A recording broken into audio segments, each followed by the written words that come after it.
اقبال کے اشعار کا مفہوم۔ اشعار کچھ یوں ہیں: محفل کون و مقام سحر و شام پھرے، میں توحید کو لے کر صفت جام پھرے، کوہ میں دشت میں لے کر تیرا پیغام پھرے، اور معلوم ہے تجھ کو کبھی ناکام پھرے۔ صفائے دہر سے باطل کو مٹایا ہم نے، نوع انسان کو غلامی سے چھڑایا ہم نے، تیرے کعبے کو جبینوں سے بسایا ہم نے، تیرے قرآن کو سینوں سے لگایا ہم نے، پھر بھی ہم سے یہ گلہ ہے کہ وفادار نہیں، ہم وفادار نہیں، تو بھی تو دلدار نہیں۔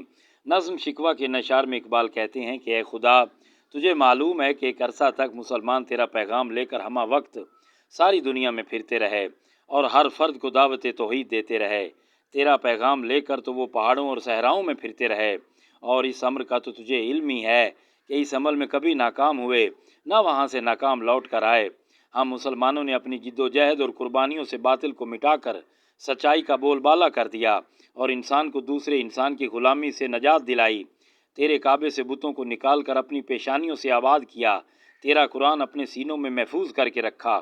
اس کے باوجود تجھے یہ گلہ ہے کہ ہم تیرے وفادار بندے نہیں ہیں، مگر یہ جان لے کہ ہم وفادار نہیں تو نے ہماری کون سی دل دہی کی ہے۔